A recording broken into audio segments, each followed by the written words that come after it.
What it do, homies? It's your boy Dave, and I'm back today. We back with some more Aviators. This time we're checking out Fading Light, which is Dark Souls song. Symphonic rock. That's exciting. That means it's definitely about to be a lot of very melodic. Now, I was taking a look at the description down here, and he was saying, what kind of brought on this song, and it looks like, it was inspired by his first journey through Dark Souls. Now, I have played maybe the first game, but I never actually beat it.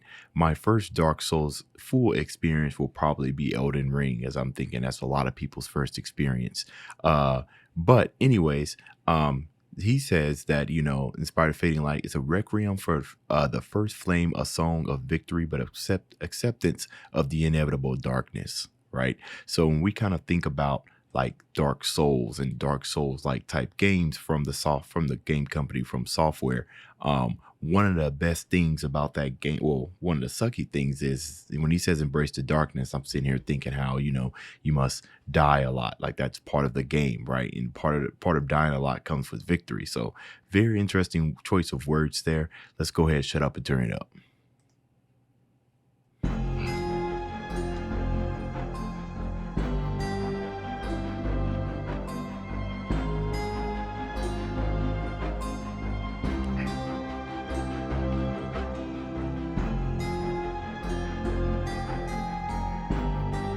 I like the melody of the strings. It's kind of how it kind of has like that, almost like that eighth note right before it goes into the next note. That dun, dun, dun, adds a kind of a chunky feeling to it.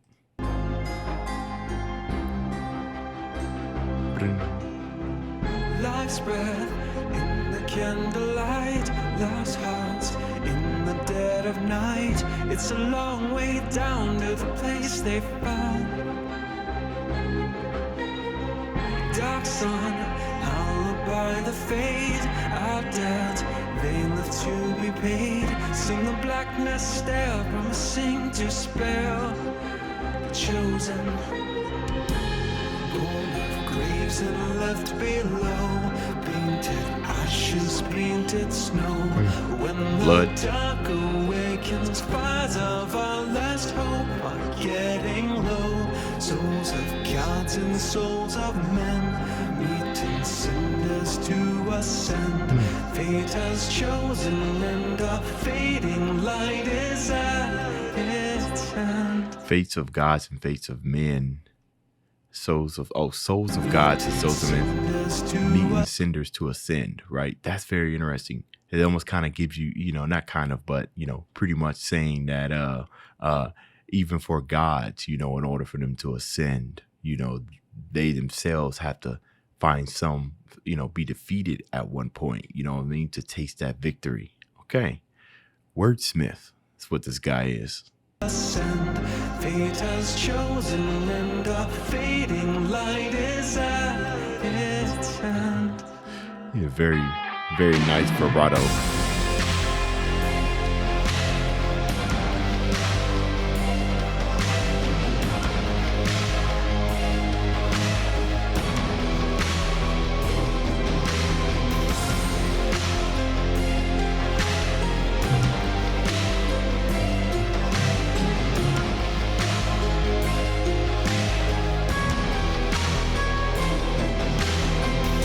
Now that I have some experience in, Elden Ring, in a game From Software, I can approach this without absolutely being completely lost.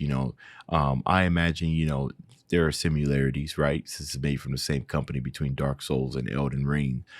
So, while he might get into specifics about certain bosses or certain actions or anything, actually he may not get into those types of specifics, right? This song seems to be more along the lines of, like he said, like kind of like the overall kind of theme of playing a Dark Souls game, which is something that From Software, that's right, that's the name of the company, right, has carried over between all of their games, that experience just changing like bosses and some gameplay mechanics and everything, but the core still remains the same. And I believe that's what this song's about. So it makes it a lot more relatable and easily to digest without having actually played a Dark Souls game outside of Elden Ring.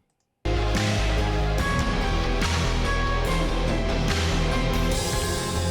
would tell that time is lost, since wheels of judgment born in frost. Then he took a name for the one profaned.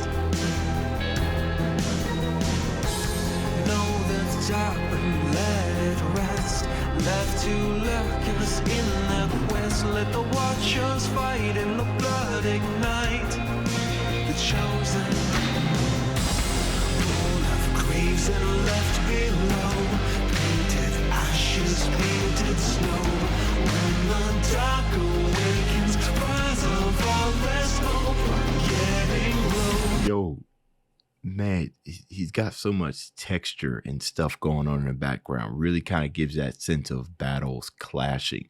The way the guitar came in right before he started his chorus, the crunchiness of it, and then he kind of has like this clap or something. It's like it literally just sounds like you're really painting this mental image of just battle stuff that's just clashing together.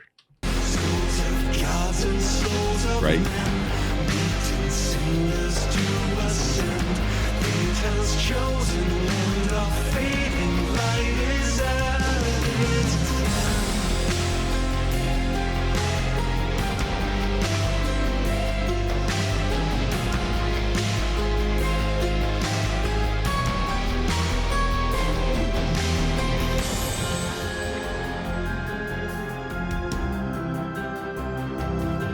It's like a deathly lullaby.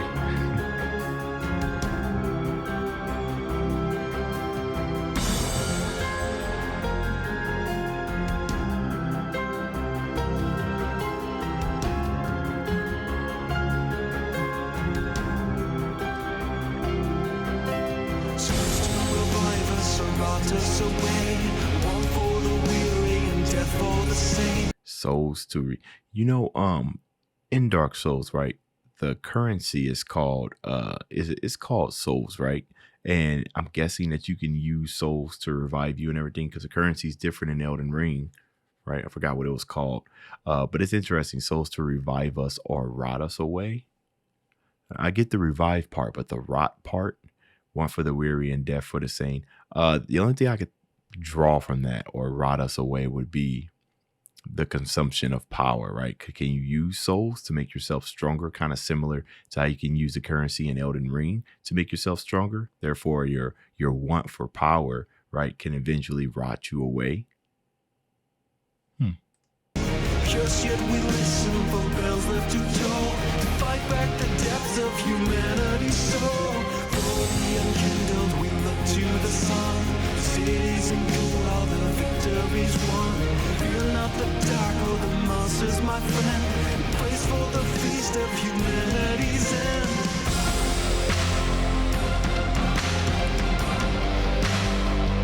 Right, his voice is just, it's so calm, right? It's almost like a super huge contrast to all this epicness that's going on in the background, you know.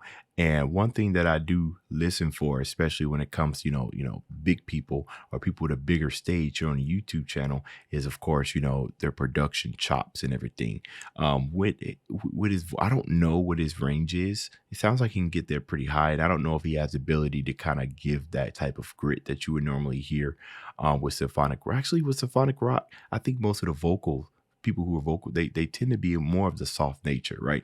But the instrumental is almost like it's begging for him to just start, like really, really get out the grit. But he doesn't. And of course, the instrumental or that's playing in the background, it complements this, right, by putting all the heavy elements when he's not singing, or if he is singing, making sure there's not too much going on, and that creates a nice contrast right there. It's almost like I'm being put to sleep. Well, not not getting put to sleep like bored, but getting put to sleep like a lullaby, and then getting violently kind of woke up. Kind of compare that to like Dark Souls, right, where things are going nice and easy, and then all of a sudden something pokes out of the corner and swipes you, and one hit kills you, right?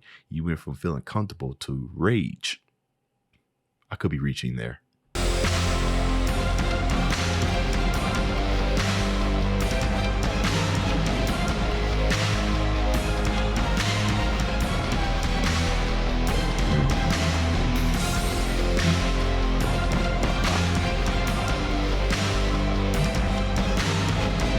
Like the drum pattern switch up.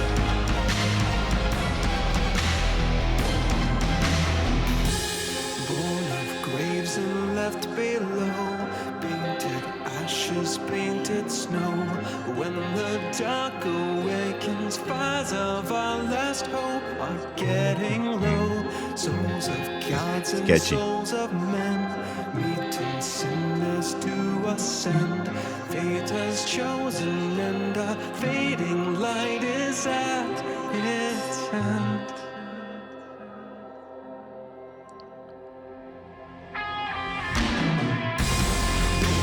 Graves and left below, painted ashes, painted snow. See, and I didn't recognize this at the beginning, but I was just talking to you guys about that contrast and everything, and you know how softly he's singing. But one way to kind of get over that, if you want to keep a bunch of heavy elements in the background, is of course layer your voice, right, to give it more power, give it more harmonics, so that it sits well above the mix, right? And that's what we got right here. He introduced another layer. I feel like he done that earlier in the song, but I'm just now picking it up. Yeah, definitely. I definitely am late to realizing it.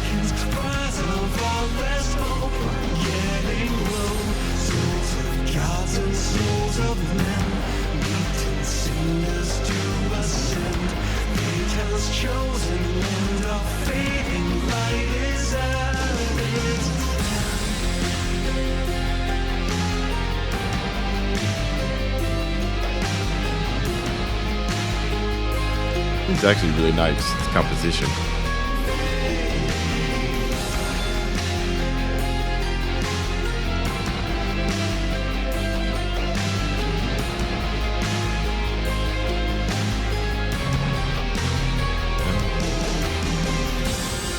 The guitar going crazy. It's the only way to end a song like this. End on a small little solo.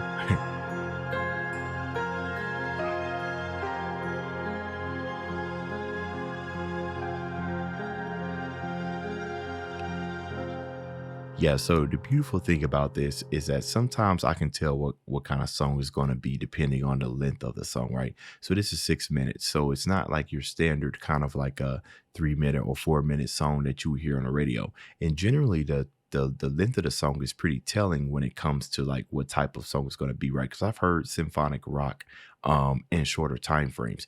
Generally, a longer time frame means longer build-ups, which means that, with this being symphonic, it might even have like orchestrated kind of elements where things take a while to build up. You know what I mean? So if you stripped away all of that, right, and just kind of gave like your simple 8 or maybe 16 bar chorus, and then him singing for like a good another 16 and everything, this might have been shorter, but letting those elements in the song kind of build up really kind of helps paint that big, huge picture soundscape. And I think it makes songs a lot more memorable because it feels like a full experience rather than kind of a brief, short moment. So amazing song. You guys let me know what y'all thought about this down in the comments. That's the end of this video. If you enjoyed the content, leave a like and subscribe. Dave's out.